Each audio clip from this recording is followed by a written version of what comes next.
نحمده ونصلي على رسوله الكريم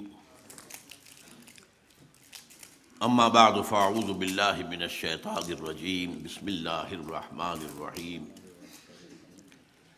يا أيها الإنسان ما غرك بربك الكريم الذي خلقك فسواك فعدلك في أي صورة ما شاء ركبك كلا بل تكذبون بالدين صدق الله العظيم رب اشرح لي صدري ويسر لي أمري واحلل عقدة من لساني يفقهوا قولي۔ حضرات، جو اس قسم کے اجلاس ہوتے ہیں جیسا کہ ہمارا آج کا ہے، ماشاءاللہ بہت کامیاب اجلاس ہے، تقاریر کے اعتبار سے بھی اور سامعین کے اعتبار سے بھی، لیکن اس میں صدارت نمائشی ہوتی ہے صرف اس لیے کہ ظاہر بات ہے کہ آخر میں صدر کے پاس کچھ کہنے کے لیے وقت ہی نہیں رہتا۔ اب ظاہر بات ہے کہ 12:30 سے اوپر ہو چکے، 12:35، اور میرا خیال ہے کہ غالباً 7 بجے اذان کی آواز بھی آ جائے گی۔ مجھے بہت اختصار کے ساتھ کچھ عرض کرنا ہوں۔ دوسرے یہ کہ جو فضا اس وقت ہمارے ہاں پیدا ہوئی ہے، خاص طور پر عزیز الزید حامد صاحب کی تقریر سے اور پھر لیاقت بلوچ صاحب کی بھی پر امید باتیں جو سامنے آئی ہیں، ان کے پس منظر میں شاید میری باتیں آپ حضرات کو کچھ زیادہ اچھی نہیں لگیں گی، اس لیے کہ میں تصویر کا ایک دوسرا رخ آپ کو دکھانا چاہتا ہوں۔ لیکن بات یہاں سے شروع کرتے ہیں کہ بھارت کے عزائم کیا ہیں۔ پہلی بات مجھے یہ کہنی ہے کہ اچھی طرح سمجھ لیجئے، ہندو چاہے وہ ہائی کاسٹ کا ہو چاہے لو کاسٹ کا ہو، دلت ہو شودر ہو، کسے باشد، اس نے دل سے پاکستان کو کبھی تسلیم نہیں کیا، اور پاکستان کا وجود اس کے سینے کا ناسور ہے۔ بھارت ماتا کا تقدس اور اس کے ٹکڑے کروا دینا یہ جرم عظیم ہے ان کے نزدیک، اور یہ گویا کہ جو بھی پاکستان کے خلاف جارحیت کے عزائم ہیں، یہ بالکل اس شعر کے مطابق ہے کہ نیش اقرب ناز پے کین است، اقتضائے طبیعتش این است۔ بچھو اگر ڈنک مارتا ہے تو وہ کسی کینے کی وجہ سے، دشمنی کی وجہ سے نہیں مارتا، اس کی تو فطرت کا تقاضا ہے، اس سے وہ ڈنک مارنا ہی مارنا ہے۔ اب اس کو ذرا یاد کیجئے، اگرچہ نہرو اور پٹیل نے پاکستان کے قیام کو منظور کر لیا تھا، گاندھی سے ڈرتے تھے اور ماؤنٹ بیٹن سے کہا تھا جاؤ تم باپو کو تم راضی کرو، ہماری جرأت نہیں ہے کہ جا کر باپو سے کہہ سکیں کہ ہم تقسیم مانتے ہیں۔ لیکن ان کی اسکیم کیا تھی؟ پاکستان کے پیدا ہوتے ہی ختم کر دینا۔ اس وقت پاکستان کے ریزروز جو روکے گئے، ہتھیار روکے گئے، بالکل پیرالائز کرنے کی کوشش۔ ویسٹ پنجاب سے ہندوؤں کا انخلا کرایا گیا، خود کرایا گیا۔ یہاں وہ اس قسم کے فسادات بالکل نہیں ہوئے تھے جو ایسٹ پنجاب میں ہوئے، تاکہ یہاں کا جو کیونکہ تجارت اور صنعت وغیرہ تو ہندو کے پاس ہے، یہ تو کولیپس کر جائے گا۔ اور پھر یہ ہے کہ ادھر سے جو سیلاب آیا جو مہاجرین کا، تو اس سب سے انہیں توقع تھی کہ پاکستان فوراً ختم ہو جائے۔ اللہ کا بڑا فضل و کرم ہوا، بڑا فضل و کرم ہوا، بڑا فضل و کرم ہوا۔ اس نے ایسے حالات پیدا کیے، اس نے معجزے سے ہی قائم کیا تھا، اور معجزے کے ساتھ ہی اس وقت بھی ان حالات کے اندر بھی جو نہایت نامساعد تھے، اللہ نے پاکستان کو قائم رکھا۔ لیکن ایک دوسری اسکیم گاندھی کی تھی۔ گاندھی گڑ دے کر مارنا چاہتا تھا۔ آپ کو معلوم ہوگا کہ گاندھی نے پاکستان کے فنڈز اور پاکستان کے حصے کا اسلحہ وہاں سے جاری کروا کر پاکستان پہنچانے کے لیے مرن برت رکھا، اور تب مجبور کیا نہرو اور پٹیل کی حکومت کو کہ وہ اثاثے بھی ادا کرے۔ لیکن یہ سب کس لیے تھا؟ تاکہ مسلمانوں نے پاکستان کے دلوں کے اندر ایک نرم گوشہ اپنے لیے پیدا کر لے۔ اس کے بعد اگلی اسکیم اس کی کیا تھی؟ واگا سے داخل ہو کر پیدل یاترا کرتا ہوا کراچی جانا تھا، پورے پاکستان کو وہ محبت کا پیغام دے کر وہ جو وہاں سے محبت کے لیے اپنی دلوں کے اندر پیدا کر لی تھی گنجائش، تو گویا کہ گڑ دے کر باندھنے کا پروگرام اس کا تھا۔ یہ بھی اللہ ہی کا فضل ہے کہ گوڈسے کے ہاتھوں اس کی موت واقع ہو گئی، ورنہ یہ ہے کہ بہرحال گاندھی جس قسم کا لیڈر تھا اور اس کے جو بھی اثرات ہو سکتے تھے جو پاکستانیوں پر اس وقت پڑے تھے، تو اس کے اندر اس بات کا امکان تھا۔ بہرحال اس کے بعد جو صورتحال رہی ہے ہمارے ہاں، وہ میں ایک واقعہ آپ کو سناتا ہوں۔ میں 1953 میں اسلامی جوی طلبہ کا ناظم اعلیٰ تھا۔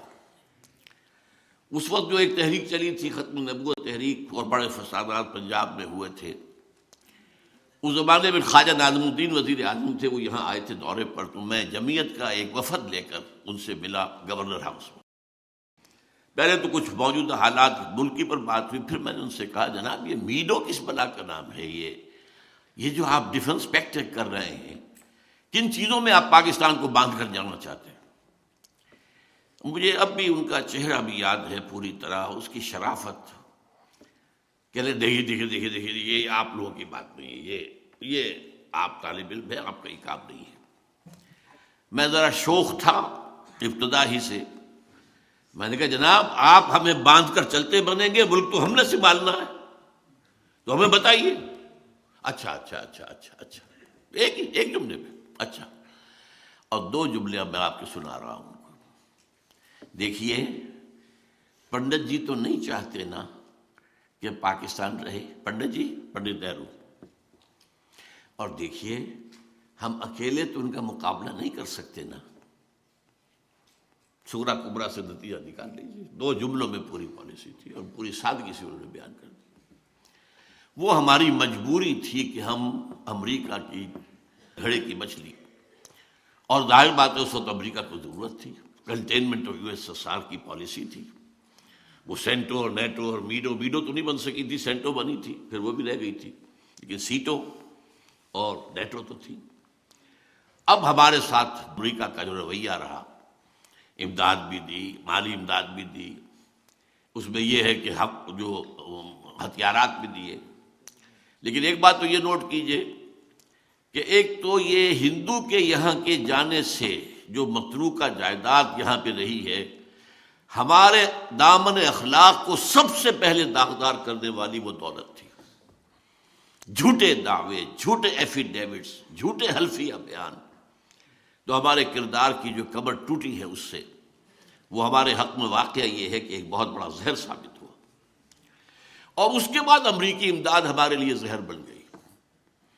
ایک آرٹیفیشل خوشحالی، ہم نے اپنی معیشت کو مضبوط نہیں کیا تھا، لیکن یہ جو کچھ آ رہا تھا اس کے بنا پر ہم بوسٹ کرتے تھے کہ ہمارا تو بہت جو ہے لیونگ سٹینڈرڈ بھارت کے مقابلے میں بہت بہتر ہے، لیکن اس ایڈ نے بھی ہمارے لیے وہ کام کیا ہے جو ایڈز کا وائرس جو ہے ایک انسان کی زندگی میں کرتا ہے۔ وہ ایڈ جو گئی ہے بیوروکریسی کے جیبوں میں گئی ہے، وہاں سے ہو کر واپس جہاں سے آئی تھی وہاں پہنچی ہے، وہاں کے بینکوں میں پہنچی ہے۔ ہمارے اخلاق کا، ہمارے کردار کا دیوالہ جو ہے اس کے نکالنے میں اس ایڈ کا بھی بہت حصہ ہے۔ پھر ہم پر پابندی کیا تھی؟ یہ ہتھیار تم بھارت کے خلاف استعمال نہیں کر سکتے، اگر ہم نے سن 65 میں استعمال کر لیا تو ہمیں سزا دے دی گئی۔ بہرحال یہ عرصہ وہ تھا کہ جو ہم امریکہ کے گھڑے کی مچھلی بن کر ہم نے زندگی گزاری ہے، لیکن ایک پوائنٹ نوٹ کیجئے کہ اس پورے عرصے کے دوران بھی امریکہ بھارت کی پیمپرنگ کرتا رہا ہے۔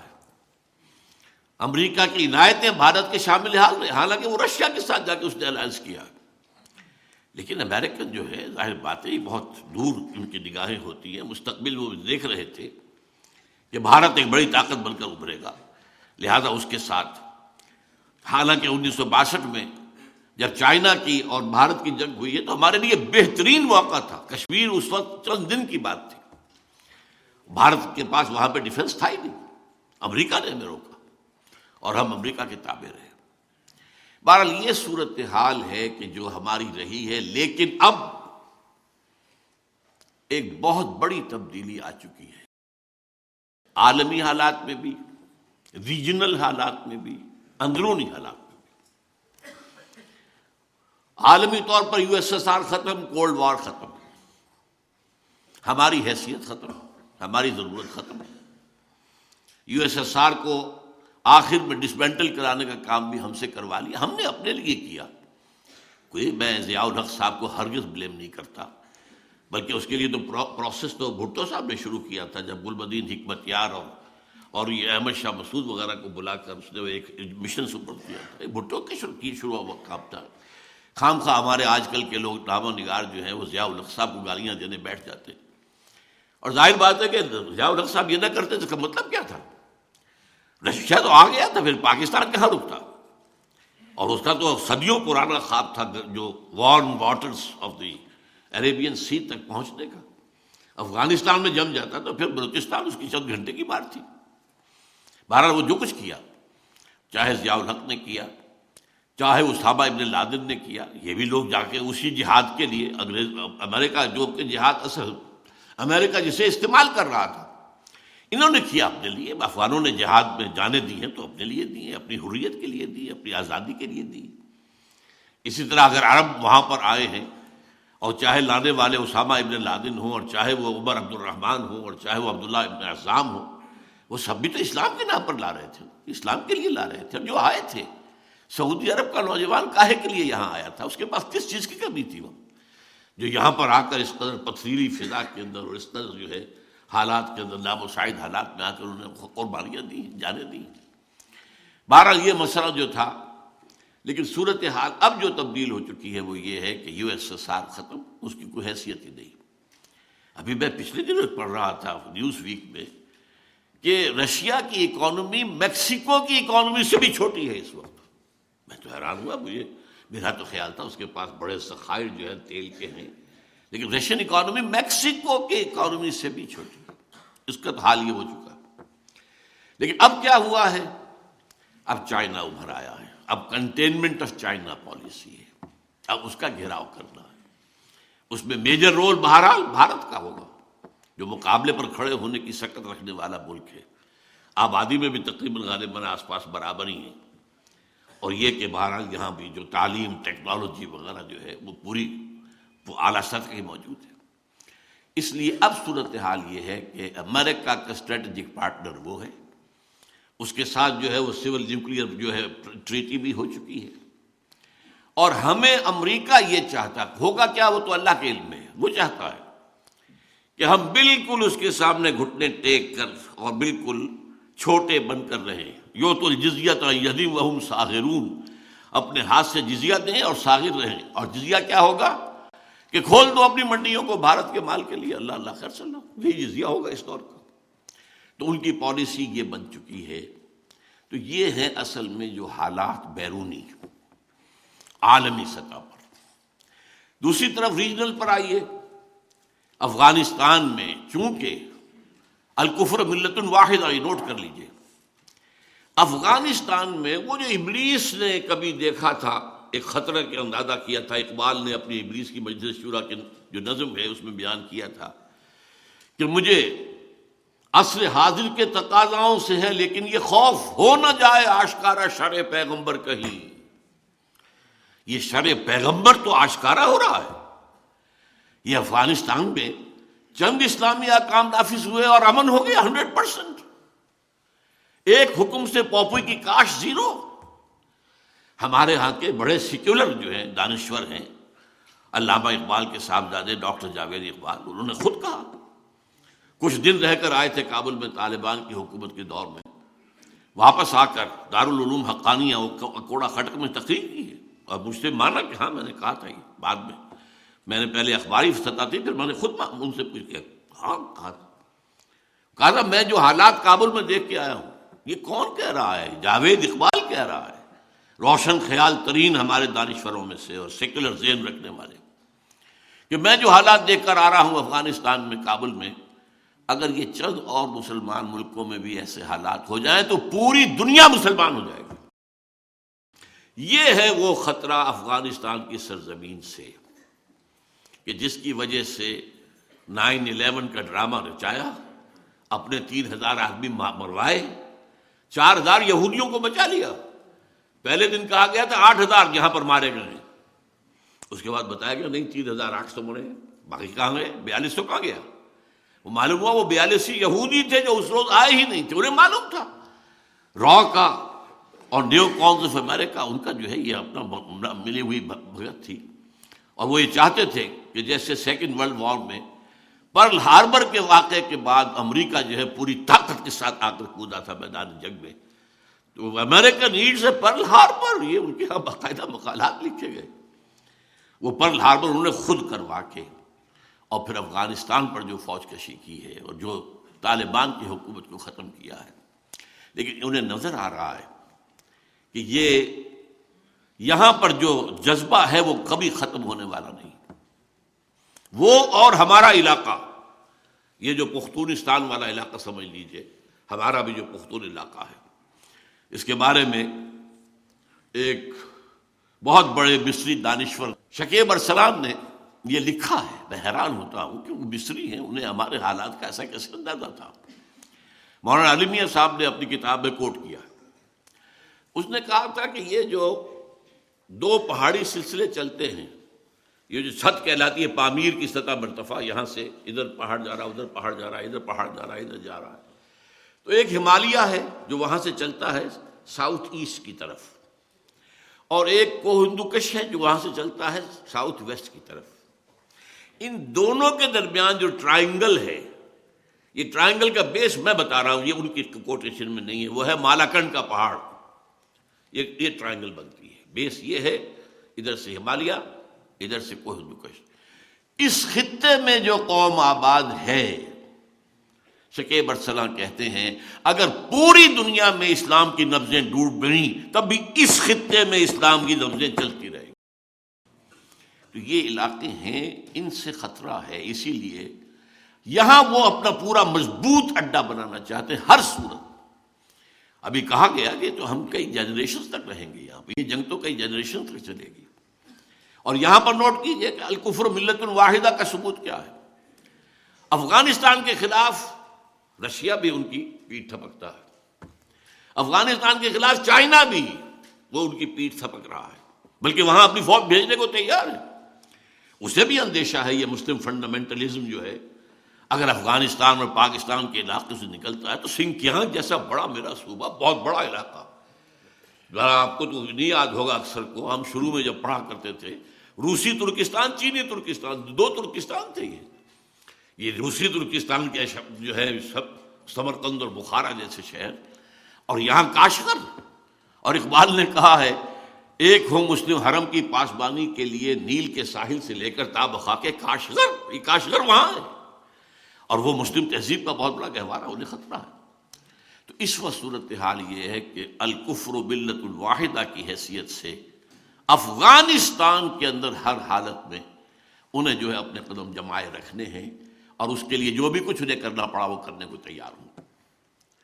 تیسری ڈائمنشن اور ہے جس کا ذکر کیا تھا عزیز امجد حامد صاحب نے، یہ جو یہودیوں کا نقشہ چل رہا ہے 1897 سے شروع ہوا، وہ جو protocols of the elders of the Zion, اور 20 سال کے اندر اندر انہوں نے سلطنت عثمانیہ کی دھجیاں بکھروا کر، اور یہ کہ بالفور ڈیکلریشن 1917 کا حاصل کر لیا برطانیہ کے ذریعے سے، اور پھر 20 سال کے اندر 21 سال میں اسرائیل قائم ہو گیا۔ وہ جو نقشہ ہے یہودیوں کا، وہ عالم پوری اس گروہ کے اوپر اپنی فائنینشل امپائر چاہتے ہیں، لیکن ایک بڑا رقبہ جو ہے عرب ممالک کا، وہاں وہ اپنی واقعتاً ایک اسٹیٹ چاہتے ہیں۔ پوری دنیا پر حکومت عثمانی میں نہیں، پوری دنیا پر تو یہ ہے کہ وہاں پر لوگ کام کریں، انہیں گوئمز اور جنٹائلز ہیں، بس حیوان بنا دو انہیں، وہ کام کریں، اور ان کی کمائی کا جو ہے ملائی اس کی ہم کھینچتے رہیں گے IMF کے ذریعے سے اور ورلڈ بینک کے ذریعے سے، بس یہ وہاں اس کے لیے تو یہی ہے financial empire, not direct occupation. لیکن یہ جو گریٹر اسرائیل ہے، اور پھر جو انہیں اپنا بنانا ہے تھرڈ ٹیمپل، ذرا غور کیجئے، ان کے لیے وہ بالکل ایسے ہی ہے حضرت سلیمان کا بنایا ہوا، ہم اسے مسجد اقصیٰ کہیں گے، اسے ہم ٹیمپل تو نہیں کہیں گے، بہرحال ہیکل کا لفظ استعمال ہوتا ہے، جو بنایا تھا تقریباً 1000 BC میں بیفور کرائسٹ، لیکن اس کے بعد 587 میں اسے گرایا نیبوکڈ نظر نے۔ اس کے بعد پھر دوبارہ بنایا، وہ سیکنڈ ٹیمپل تھا جو 70 عیسوی میں گرایا ٹائٹس رومی نے، اور وہ گرا پڑا ہے، اور ان کے نزدیک اس کی حیثیت وہی ہے جو ہمارے نزدیک کعبے کی ہے۔ اب جب کہ آپ سوچئے کہ 40 برس ہو گئے ہیں کہ اب وہ یروشلم پر پورا قبضہ ان کا ہے 1967 کے بعد سے، اور انہیں ہر حال میں اپنا ٹیمپل بنانا ہے۔ تو آرمیگیڈون کا نام آپ نے سنا ہوگا، بہت بڑی عظیم جنگ جو مڈل ایسٹ میں ہونے والی ہے، جس کی پیشن گوئی بائبل میں بھی ہے، اس کا جو last chapter revelations of Saint جان، پھر احادیث میں الملحمۃ العظمیٰ الملحمۃ الکبریٰ، بے تحاشا نقصان جو ہے مسلمانوں کا ہونا ہے، اور یہ سارے ممالک مسلمانوں کے ہاتھ سے نکل جائیں گے، احادیث کے اندر صاف صاف، یہ عراق ہے اور یہ شام ہے اور یہ فلسطین ہے اور ترکی کا بھی ایک حصہ ہے اور سعودی عرب کا بھی ایک حصہ ہے، جس کو اندر ان کا نقشہ تو مدینے سمیت ہے، انکلوڈ کرتے ہیں مدینے کو، مکے کو نہیں، مکے سے انہیں سروکار نہیں۔ اس کے لیے ایک عظیم جنگ ضروری ہے، اور تھرڈ ٹیمپل بنانے کے لیے مسجد اقصی گرانی ضروری ہے۔ لیکن اس کام میں جیسے کہ زید نے کہا تھا، صحیح کہا تھا، مسجد اقصی جس دن گری طوفان ہوگا پورے عالم اسلام میں، پھر ان حکومتوں کی کوئی حیثیت نہیں ہوگی۔ یہ جیسے وہ پاکٹ یونینز ہوتی ہے، لیبر یونینز، پاکٹ یونینز، یہ ساری حکومتیں کیا ہیں؟ یہ امریکہ کی جیب کی جو ہے حکومتیں ہیں، ان کے پٹھو، ان کے اعلی کار۔ ہماری موجودہ حکومت تو وہیں سے این او سی بھی لے کر آئی ہے، وہیں سے این آر او بھی لے کر آئی ہے، سارا کا سارا معاملہ انہیں کا ہے، اور اکثر جگہ پر سب کے سب پٹھو ہیں اپنے اپنے مفادات کے لیے۔ عرب کانپتے ہیں ایران سے، لہذا ہمیں چاہیے کہ وہ جو ہے یقیناً امریکہ کی ہم جو ہے وہ پناہ لیے رکھے، اس لیے کہ ایران بہت بڑی طاقت ہے، اور وہ ظاہر بات ہے عرب اور عجم کی پرانی جو ہے مخاصمت ہے وہ تو ہڈیوں کے اندر ہے۔ بہرحال یہ ساری صورتحال ایسی ہے کہ وہ تلے ہوئے ہیں اب اس بات پر کہ اپنے اس ایجنڈا، وہ 5 point agenda, Armageddon, creation of greater Israel, demolition of مسجد اقصی، اور وہاں پر تھرڈ ٹیمپل کی تعمیر، اور اس کے بعد تھرون آف ڈیوڈ لا کر وہاں رکھنا، یہ جو ہیں 5 آئٹمز ہیں۔ ان کا میں وقت نہیں ہے میرے پاس کہ میں آپ کو بتاؤں تھرون آف ڈیوڈ کہاں سے آ گیا۔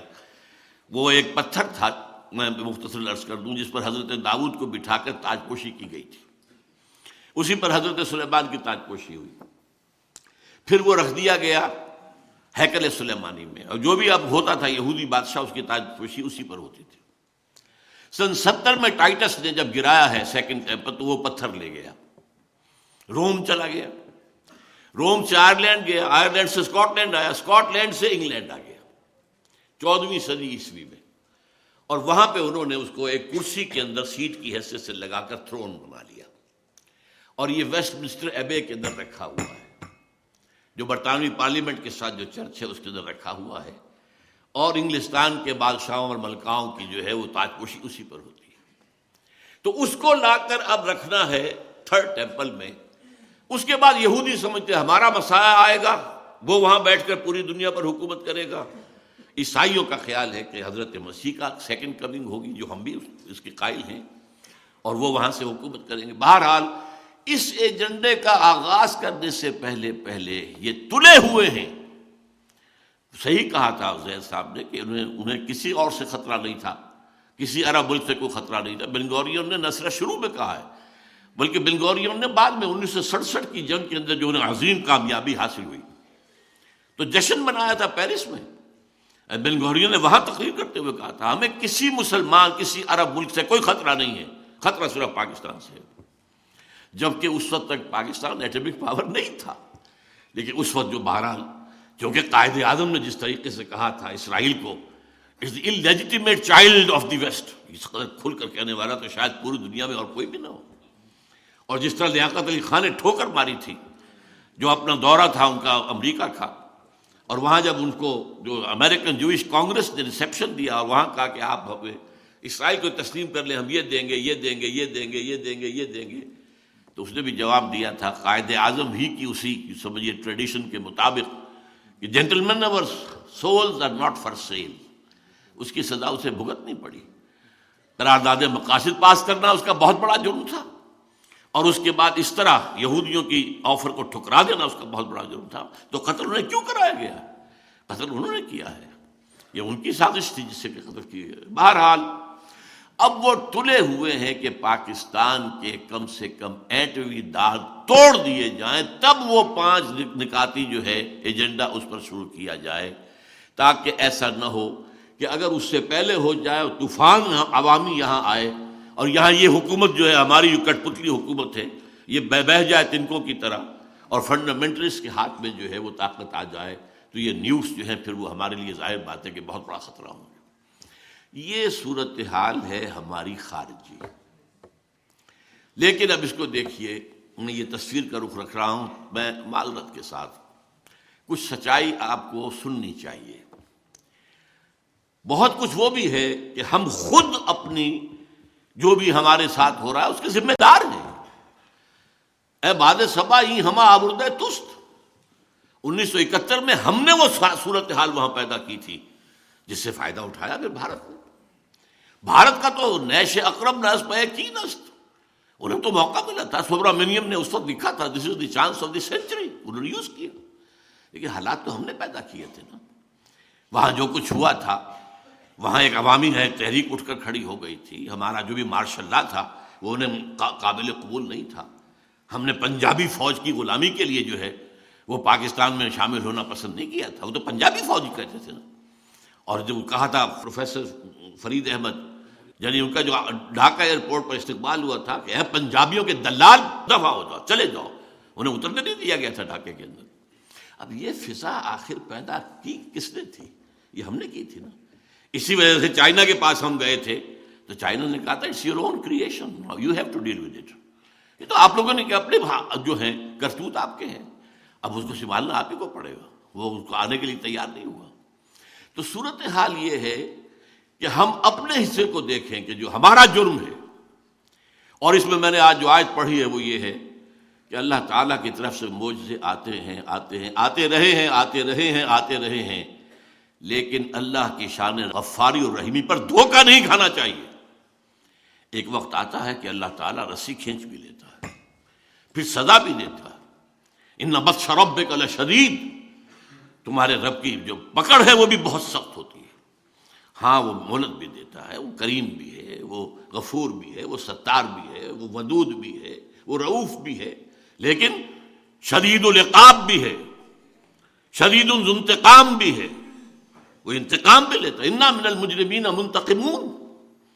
اب ہمارے ہاں ہوا کیا ہے، ہمارا اصل مرض کیا ہے جس کو سمجھنا چاہیے، خدا کے لیے سمجھیے۔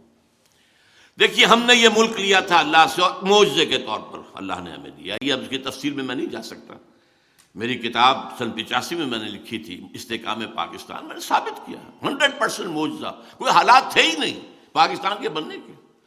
یہ سمجھا گیا تھا یہ تو بارگیننگ کے لیے مسلم لیگ نے ایسی بات کہہ دی، اور کہاں کا سوال پیدا ہوتا ہے وہ ہندوستان کی تقسیم کا۔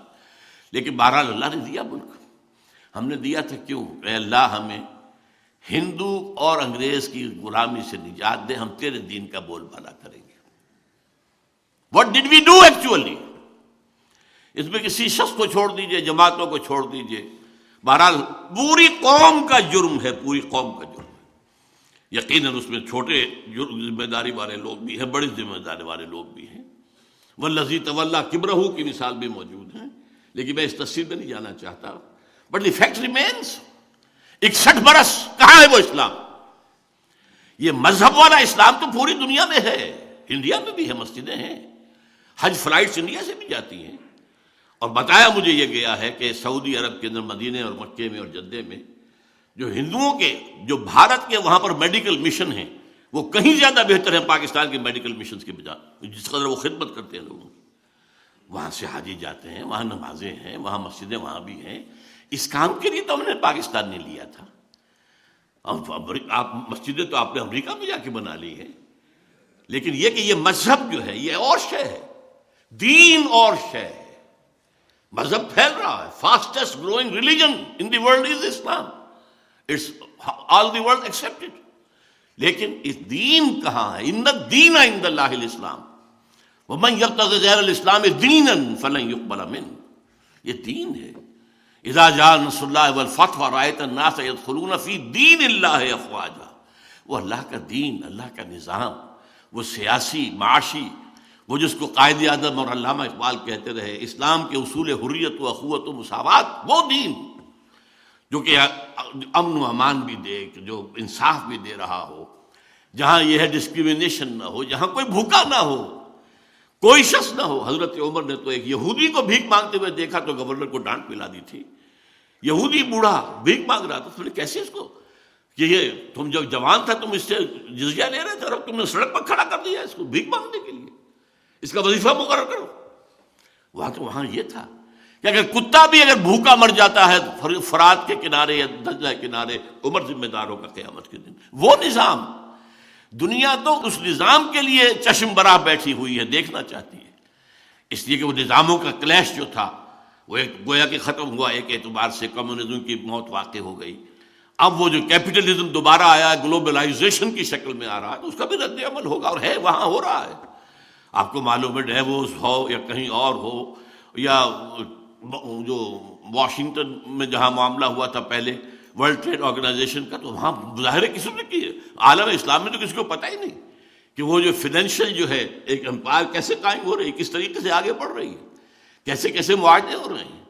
پوری دنیا جو ہے وہ اپنا بیج نہیں پیدا کر سکے گی، بیج لینے پڑیں گے ہم سے، ملٹی نیشنل سے، ہم نے ڈیولپ کیے ہیں یہ سارے جینیٹیکلی جو چینج ہیں، جس سے کہ اب پہلے کتنے تم من گندم لے لیتے تھے ایک بیگھے سے یا ایک ایکڑ سے، اب کتنا لے رہے ہو؟ پہلے کتنے چاول، اب ہم نے بنایا نا، ہم نے یہ، لہٰذا ہماری رائلٹی ہے، you will have to purchase, اور ہم دیں گے وہ بیج جو بس ایک فصل دے گا، اس سے جو گندم ہوگی وہ بیج کے طور پہ کام نہیں کر سکے گی۔ اس طریقے سے جو دجال کے بارے میں ہے کہ رزق کے خزانے اس کے قبضے میں آ جائیں گے، جو اس کی بات مانے گا صرف اس کو رزق ملے گا، باقی کسی کو رزق نہیں ملے گا۔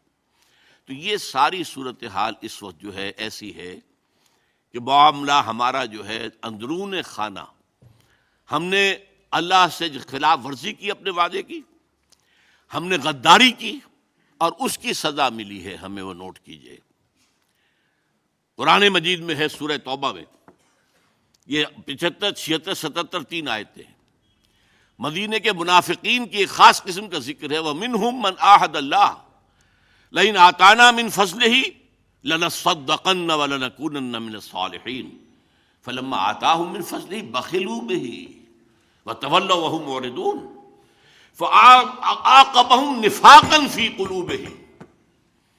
ان میں وہ لوگ بھی ہیں جنہوں نے اللہ سے عہد کیا تھا کہ اگر اللہ ہمیں غنی کر دے تو ہم خوب صدقہ و خیرات کریں گے اور خوب جو ہے نیک لوگ بن جائیں گے۔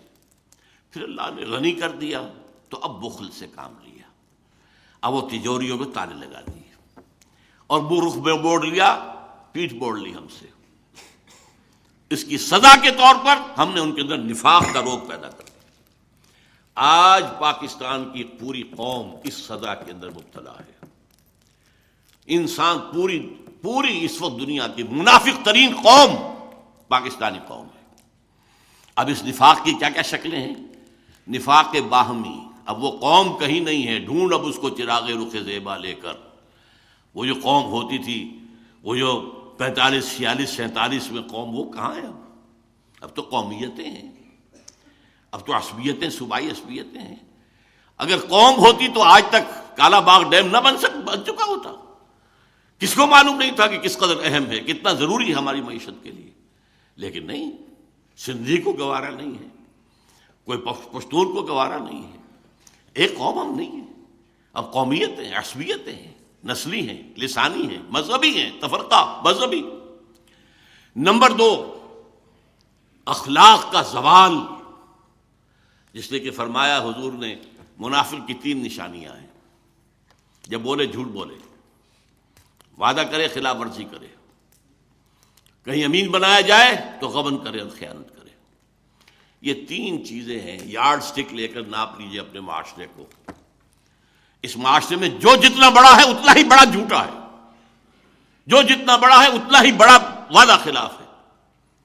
آج آپ کا بادشاہ وہ ہے جو کہتا ہے وعدے کیا شے ہوتی ہے، کیا چیز ہوتی ہے؟ یہ تو صرف جو ہے کہنے کی باتیں ہوتی ہیں۔ بادشاہ ہے آپ کا، اور میں اس کو برا نہیں کہتا، میں کہتا ہوں اعمالکم اموالکم، حدیث سنائی تھی آپ کو زید صاحب نے۔ ہمارے اپنے اعمال ہیں جو ہمارے اوپر جو ہیں حکمران بن گئے ہیں۔ یہ کردار، یہ ہے ہمارا انڈیکس، علامت ہے اس قوم کے کردار کی۔ جھوٹ اور وعدہ خلافی اور غبن، اربوں کے غبن، اس میں تو ہم انتہا کر گئے. ہماری معیشت کی کمر توڑ دینے والا تو اصل معاملہ جو ہے وہ ہے اربوں کے غبن. اب تو کبھی انگریز کے زمانے میں اگر چند سو چند ہزار کی کچھ ادھر ادھر بات ہو جاتی تھی طوفان برپا ہو جاتا تھا، کیا ہوا، بہت بڑا اسکینڈل ہو گیا، بہت بڑا. اور اب تو کیا ہے، پھر یہ کہ اربوں ڈالر جو ہیں وہ بینک معاف کر رہے ہیں. اگر کوئی شخص چند ہزار کا مقروض ہو عام آدمی، اس کا گھر قرقی کرا دیا جائے گا یا اس کے سامان قرقی کرا دیا جائے گا، اور اربوں ڈالر معاف ہو رہے ہیں. یہ جینے کے لچھن تو نہیں. کیا زمانے میں پنپنے کی یہی باتیں ہیں؟ Do you have a right to be a free nation? میرے نزدیک تو نہیں ہے. ہمارا جواز تو ختم ہو چکا ہے. ہم آئیڈیولوجیکل اسٹیٹ تھے، and from that point of view we are failed state. Ideology وہ کہاں ہے؟ کہیں بھی نہیں ہے. ہم تو کسی وطنیت کی بنیاد پر تو قائم نہیں ہوئے تھے، بلکہ وطنیت کی تو نفی کر کے پاکستان بنا تھا. ان تازہ خداؤں میں بڑا سب سے وطن ہے، جو پیرہن اس کا ہے وہ مذہب کا کفن ہے. بہرحال میں یہ ساری باتیں، جو ہمارا اندرونی حال ہے وہ کیا ہے ذرا غور کیجئے. یہ فزکس کی دو اصطلاحات ہیں، سینٹریپیٹل سینٹریفیوگل فورسز. ایک وہ ہوتی ہیں کہ جو کسی چیز کو توڑنے اور پھاڑنے کی طاقتیں ہوتی ہیں، اور ایک وہ ہوتی ہیں جوڑنے کی طاقتیں ہوتی ہیں. اب آپ اندازہ کیجئے، آپ کے نارتھ پول پر بیٹھا ہوا ہے کون؟ اسفندیار ولی ابن عبد الولی ابن خان غفار خان، جس نے کہ پاکستان میں دفن ہونا قبول نہیں کیا، جلال آباد میں دفن ہوا ہے، جس کا نام سرحدی گاندھی تھا. حالانکہ وہ نوجوانی میں علماء دیوبند کا ایک عام کارکن تھا. حضرت شیخ الہند کا وہ پہرے دار کی حیثیت سے کھڑا تھا جب 1915 کے اندر مشاورت ہو رہی تھی کہ کیا کرنا چاہیے، جب وہ رومال تحریک، ریشمی رومال تحریک کا ایک نقشہ بن رہا تھا. ایک لمبا تڑنگا پٹھان ایک لاٹھی لے کر کھڑا تھا جو دروازے کے اوپر پہرا دے رہا تھا، وہ تھا خان عبد الغفار خان. بہرحال بعد میں کانگریس کے ساتھ جا کر وہ کانگریسی، وہ تو سرحدی گاندھی بنے ہیں. اور اسفندیار ولی بھی یاترا کر کے آ گئے ہیں. این او سی لینے وہ بھی گئے تھے، یوں ہی نہیں گئے تھے، وہ بھی امریکہ گئے ہیں. اور جو کہا تھا فضل الرحمان صاحب نے، میں سمجھتا ہوں کہ بہرحال وہاں کے آدمی ہیں کہ نکل رہا ہے، NWFP ہاتھ سے نکل رہا ہے. اور یہ تو گریٹر خصوصیات کا نقشہ بنا رہا ہے. یہ تو نارتھ پول ہے. ساؤتھ پول پر جائیے تو امریکہ اور برطانیہ کا بڑا محبوب انسان الطاف حسین، جو کراچی اور آس پاس کے علاقے کا بے تاج بادشاہ ہے. یہ کون ہے؟ جو کراچی میں جا کر، جو دلی میں جا کر یہ کہہ کر آیا کہ ہندوستان کی تقسیم ایک بہت بڑی غلطی تھی. باقی جو کچھ بلوچ نیشنلزم ہے وہ سب آپ کے سامنے ہے. خود سندھیوں کے اندر نیشنلزم بہت گہرا ہے، بہت گہرا ہے. وہ جو 3-4 دن گزرے ہیں، جو بھٹو کی، بینظیر بھٹو کے قتل کے بعد اس کو جو بھی ہلا دیا پورے سندھ کو، نوٹ کیجیے اس کو. تو یہ حالات ہیں. اور اب اس کے اندر ایک ڈائمنشن اور ایڈ ہو رہی ہے. یہ جو ہنی مون تھا PPP اور مسلم لیگ نون کا، یہ ختم ہو رہا ہے. پھر وہی فضا ہو جائے گی، پھر جو ہے نئے جو ہے بساط بچھے گی، اور پھر وہی جو ہے. اور چاہتا یہ ہے بھارت بھی، امریکہ بھی، کہ یہاں بدامنی ہو اور ہمیں موقع ملے، جواز بن جا. ایسٹ پاکستان میں بدامنی ہوئی، جواز مل گیا. وہاں سے بہت سے لوگ جو ہیں وہ چاہے ان کے کہنے ہی کی وجہ سے ہندو جو ہیں وہ چھوڑ کر ایسٹ پاکستان چلے گئے اور وہاں پر بنا دیے گئے ان کے کیمپس. تو دیکھو یہ جان کے خوف سے ڈر کے یہاں آئے ہوئے. بہرحال یہ ہیں ہمارے اپنے کرتوت. اب اس پس منظر میں ٹھیک ہے، وقت فرصت ہے کہاں، کام ابھی باقی ہے. اور یہ جو ہے اے خاص ہے خاصان رسول، وقت دعا ہے، امت پہ تیری آ کے جب وقت پڑا ہے. اللہ نے پاکستان کو بہت بچایا، بہت بچایا، بہت بچایا. پاکستان کو بنتے ہی بچایا، جبکہ اس کے خلاف جیسے کہ میں آپ بیان کر چکا ہوں 1965 میں بچایا. اس لاہور کا تو BBC ٹیلی ویژن نے تو دکھا دیا تھا، فال آف لاہور. لاہور فتح ہو چکا ہے بھارتی فوج کے ہاتھوں. جیم خانہ کلب میں شام کو آ کر شراب پینے کی تو ان کا پروگرام بن چکا تھا. اور ہماری سرحد خالی پڑی تھی، نو ڈیفنسز واٹس ایور. لیکن کیا ہے وہ اللہ نے بچایا. سألقی فی قلوب الذین کفروا الرعب، میں ان کافروں کے دلوں میں رعب ڈال دوں. انہیں ڈر گئے کہ یہ ہمیں گھیراؤ کیا شاید کیا جا رہا ہے، نو ریزسٹنس، وہ فوج سامنے ہے ہی نہیں، لہٰذا ڈر کے ٹھٹک کر کھڑے رہ گئے اور موقع مل گیا تو اللہ نے بچایا۔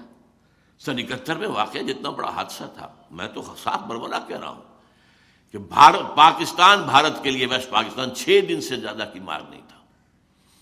راجستھان کا ہمارا سیکٹر ٹوٹ چکا تھا، سیالکوٹ کا سیکٹر ٹوٹ چکا تھا، صرف ایک وہ جو ہمارا سلیمان کی ہیڈ ورکس، وہاں پر ٹکا خان صاحب وہ ایک ٹاسک فورس لے کر بیٹھے ہوئے تھے۔ ہماری ایئر فورس جس نے 65 میں بہت بڑا کام کیا تھا بالکل نیوٹرلائز کر دی گئی تھی، اس لیے کہ رشیا نے وہ دے دیے تھے ہیلی کاپٹرز بھارت کو جن کے اوپر جو ہے وہ رڈار لگے ہوئے تھے اور وہ فضا میں ہر وقت موجود تھے۔ ہماری کوئی چڑیا بھی ہلتی تھی تو ان کے علم میں تھا۔ ہمارے جہاز کو کماڑی میں آ کر مار گئے وہ تو یہ کہ نکسن کا معاملہ اللہ کے دل میں، اللہ کی انگلیوں کے مابین ہوتے ہیں تمام انسانوں کے دل۔ نکسن کے دل کو پھیرا ہے، جس کو آخری وقت تک کہتی رہی پھر اندرا گاندھی، پرو پاکستان ٹلٹ ان امریکاز پالیسی۔ اور نکسن نے فون کیا کوسیجن کو ہاٹ لائن پر، اور کوسیجن نے فون کیا اس کو اندرا گاندھی کو، اور یونیلیٹرل سیز فائر ہوا ہے۔ وہ اللہ نے ہمیں فریش لیز آف ایگزسٹنس دی ہے۔ اللہ تعالیٰ اب بھی کیا پتا، وَإِنْ نَدْرِي لَعَلَّهُ فِتْنَةٌ لَكُمْ وَمَتَاعٌ إِلَىٰ حِينٍ، خدا کرے کہ بات وہی ہو جو زید حامد صاحب کہہ رہے ہیں۔ کیا پتا یہ بھی ایک آزمائش ہے جو آ رہی ہو، لیکن اس کے بعد اللہ تعالیٰ ہمیں ایک فریش لیز آف ایگزسٹنس دے دے، ہمیں موقع دے دے، ہمیں توبہ کی توفیق دے دے۔ لیکن یہ ہے کہ حالات کا جو دوسرا رخ ہے اس کو بھی سامنے رکھنا ضروری ہے۔ لیکن اس کے لیے اصل جو ہے میں بات کہنا چاہتا ہوں، جب تک ہم توبہ نہیں کریں گے، یہ نہیں بھول جانا چاہیے کہ یرموک میں جانے والے 60 لوگ کون تھے، جو کہ یوں سمجھیے سر سے پاؤں تک ایمان کا مجسمہ تھے۔ ہم کہاں ہیں؟ عزیز عاکف نے آیت تو وہ پڑھی تھی لیکن زیادہ زور دے کر بیان نہیں کیا۔ انتم الاعلون ان کنتم مومنین، تم ہی بلند رہو گے اگر تم مومن ہوگے۔ ہم نہیں ہیں مومن، ہم تو پیدائشی مسلمان ہیں صرف۔ قالت الاعراب آمنا قل لم تؤمنوا ولکن قولوا اسلمنا۔ یہ بدو کہہ رہے ہیں ہم ایمان لے آئے، نبی ان سے کہہ دیجئے تم ہرگز ایمان نہیں لائے ہو، ڈونٹ ڈیسیو یور سیلف، یوں کہو کہ ہم مسلمان ہو گئے۔ ہم مسلمان ہیں، پیدائشی مسلمان ہیں۔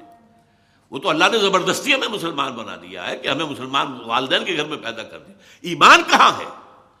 اور مذہب بہت ہے، دین کہاں ہے؟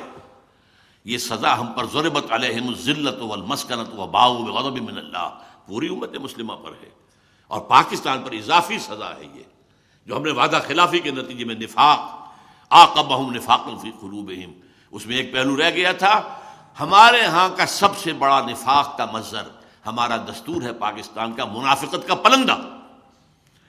پورا اسلام اس میں موجود ہے، صرف ایک قرارداد مقاصد بھی کافی ہے اگر اس کے ساتھ ایک جملہ ایڈ کر دیا جائے کہ this article will take precedence over the whole of the constitution, اور کسی شے کی ضرورت ہی نہیں۔ لیکن وہاں تو اور دفعات بھی ہیں، لیکن ایسے چور دروازے ہیں کہ کوئی دفعہ مؤثر نہیں ہے۔ منافق اسی کو کہتے ہیں قانون، مسلمان حقیقت میں کافر، حقیقت میں ہمارا دستور کافر ہے۔ اس لیے کہ آپ نے بنا دی، جو بھی آئیڈیالوجی کونسل بنا دی، ان کی سفارشات آ رہی ہیں اور پائل اپ ہو رہی ہیں، الماریاں بھر گئی۔ آج تک کوئی ایک سفارش بھی اسمبلی میں پیش نہیں ہوئی، اربوں روپیہ خرچ ہوا ان پر، اور ہے ہی نہیں دستور میں کچھ، بس سفارشیں پیش کرتی رہے گی، پیش کرتی رہے گی، پیش کرتی رہے گی، کرتے کرتے عمریں بیت گئی ہیں اور الماریاں بھر گئی ہیں، چاہے وہ منسٹری آف لا ہے اور چاہے وہ منسٹری آف فائننس ہے، کوئی اور ہے، لیکن یہ کہ کسی پر بھی نہیں ہمارا۔ یہ ہے وہ منافقت جس کی ہمیں سزا مل رہی ہے۔ تو اب توبہ کی ضرورت ہے، لیکن توبہ کے لیے 3 جو چیزیں میں کہوں گا۔ سب سے پہلے رذائل اخلاق سے اپنے آپ کو پاک کر کے فضائل اخلاق سے مزین کرنا۔ یہ جھوٹ بولنا مذہبی گناہ نہیں ہے تو اخلاقی گناہ ہے۔ وعدہ خلافی صرف مذہبی بات نہیں ہے، یہ تو ایک اخلاقی بات ہے۔ ہمارا کسی کو پر تہمت لگا دینا، کسی کے ساتھ سوء ظن کا معاملہ کرنا، خام خواہ، یہ سارے اخلاقی رذائل ہیں۔ پیٹھ پیچھے برائی کرنا، غیبتیں کرنا، ان سے دامن چھڑائیں۔ نمبر 2، شریعت پر جتنا بھی ممکن ہے عمل کرنا، لازماً عمل کیا جائے۔ وہ حصے ہیں جن پر عمل نہیں کر سکتے جب تک یہاں انقلاب نہ آئے اور اسلامی حکومت قائم نہ ہو جائے۔ چور کا ہاتھ تو نہیں کاٹ سکتا، نہ میں کاٹ سکتا ہوں نہ آپ کاٹ سکتے ہیں۔ کوئی اور دوسری بعض سزائیں بھی جو ہیں، رجم کی سزا تو کوئی یہاں پہ نافذ نہیں کر سکتا، بلکہ یہ کہ کوڑے بھی لگانے کی سزا بھی دینے کی جو ہے وہ میرے پاس آپ کے پاس اختیار نہیں ہے۔ لہذا یہ ہے کہ لیکن جس چیز پر امکان ہے، سب سے بڑی بات میں کہتا ہوں، پردہ اس ملک کے اندر کوئی ابھی تک مصطفیٰ کمال پاشا نہیں آیا جس نے کہ پردہ زبردستی ختم کرایا۔ پھر جنہوں نے ختم کیا خود کیا ہے نا، یہ ان کی اپنی کارروائی ہے، اپنی کارستانی ہے، دیا ذمہ دار۔ سود سے، انڈائریکٹ سود سے کوئی نہیں بچ سکتا، ڈائریکٹ سود سے تو بچے۔ ایک نمبر 3 یہ کہ عزم کریں کہ اب ہمیں اس ملک کے اندر اسلامی نظام قائم کرنا ہے۔ یہ عزم، یہ در حقیقت یہ ہے توبہ، ورنہ توبہ کی تسبیحیں پڑھنے سے توبہ نہیں ہوگی، توبہ کا ہفتہ منانے سے توبہ نہیں ہوگی، توبہ کے اجلاس کرنے سے توبہ نہیں ہوگی۔ توبہ تو یہ ہوگی رذائل اخلاق کو ختم کرو، شریعت پر عمل بھرپور کرو، اور نمبر 3 طے کر لو ان صلاتی و نسکی و محیای و مماتی للہ رب العالمین، میری اب زندگی اور میری موت اور میری نماز اور قربانی سب اللہ کے لیے۔ اس کے لیے یہ ہے کسی نہ کسی جماعت میں شامل ہونا جو یہاں پر دین کو قائم کرنے کی جد و جہد کر رہی ہو۔ ایک ہے عام کوئی دینی مذہبی جماعتیں یا مذہبی کام، کوئی تعلیمی بھی کام بھی ہو سکتے ہیں، تبلیغی بھی، ایک ہے دین کو قائم کرنے کی جد و جہد، اور جس کا منہج جو آئے گا وہ سیرت النبی سے آئے گا۔ اس لیے کہ انبیاء کرام میں سے انہی کے ہاتھوں ایک عظیم انقلاب برپا ہوا، اور 23 برس کے اندر اللہ کا دین قائم ہو گیا، ٹوٹل 23 برس۔ تو وہ منہج وہاں سے لے کر اس کا فیصلہ مسلمان کریں اور اسی کی بنیادی کریں۔ اس کی صورت پھر اللہ سے دعا مانگیں۔ مجھے 2 دعائیں بہت پسند آئی ہیں پچھلے دنوں سے۔ ایک حضرت ابراہیم علیہ السلام کی دعا، میں حیران ہوا، پہلے کبھی توجہ نہیں گئی تھی، کہ سفارش کرنے کا، اور جس کو کہتے ہیں کہ قیامت کے اندر جو ہے شفاعت بھی ہوگی، اس شفاعت کا کس قدر لطیف انداز ہے۔ فرماتے ہیں پروردگار فمن تبعنی فإنہ منی، جو تو میری اولاد میں سے میری مطابقت کرے گا، میرے پیچھے چلے، وہ تو میرا ہے ہی ہے۔ ومن عصانی فإنک غفور رحیم، اور اے پروردگار جو میری معصیت کرے، نافرمانی کرے، تو غفور اور رحیم ہے نا۔ یہ نہیں کہا کہ فاغفر لہ، نہیں، تو فإنک علی کل شیء قدیر۔ اسی طریقے یہ آیا ہے حضرت عیسیٰ علیہ السلام سے جب پوچھا جائے گا کہ یا عیسیٰ ابن مریم، کیا تم نے کہا تھا اپنے لوگوں سے کہ مجھے اور میری ماں کو بھی خدا بنا لینا؟ اے اللہ، میں نے نہیں کہا، میں نے تو وہی کہا تھا جس کا تو نے مجھے حکم دیا تھا۔ لیکن اس کے بعد کیا فرماتے ہیں؟ ان تعذبہم فإنہم عبادک، اے اللہ اگر تو انہیں عذاب دے تو یہ تیرے بندے ہیں، تجھے، اور وَإِن تغفر لہم، اور اگر تو بخش دے فإنک علی کل شیء قدیر، تو ہر چیز پر قادر ہے نا، تیرا کوئی ہاتھ تو نہیں پکڑ سکتا کہ ان گناہ گاروں کو کیوں تجھے بخش دیا، تیرا اختیار ہے۔ تو اب ہم جس جگہ کھڑے ہیں، اے اللہ ان تعذبنا فإنا عبادک، اگر عذاب بھی آ گیا ہو، سن 71 کا چھوٹا عذاب ہو سکتا ہے، بڑا عذاب آیا بڑا ہو، وَلَنُذِيقَنَّهُم مِّنَ الْعَذَابِ الْأَدْنَىٰ دُونَ الْعَذَابِ الْأَكْبَرِ لَعَلَّهُمْ يَرْجِعُونَ۔ اللہ کی رحمت کی امید بھی رکھیے، لیکن اللہ کے شدید العقاب اور شدید الانتقام، انا من المجرمین منتقمون، یہ پہلو بھی نظر انداز نہ کیجیے۔ تو ایک جو ہے ہماری کیفیت ہونی چاہیے بین الخوف والرجاء، اور اس کے لیے یہ ہے کہ توبہ، اور توبہ اس سینس میں جو میں نے آپ کے سامنے رکھی ہے، اور ایمان سے اپنے دلوں کو مزین کر کے، اور پھر اپنی زندگیوں کو لگا دینا اللہ کے دین کو قائم کرنے کی جد و جہد کے لیے۔ کیا عجب کہ اللہ تعالیٰ ان ادری لعلہ فتنۃ لکم متاع الی حین، اللہ تعالیٰ ہمیں اور مہلت دے دے، ہمیں موقع دے دے، اصلاح کا موقع دے دے، تو اللہ تعالیٰ سے ہمیں اس کی دعا کرنی چاہیے۔ اقول قولی ھذا واستغفر اللہ لی ولکم ولسائر المسلمین والمسلمات۔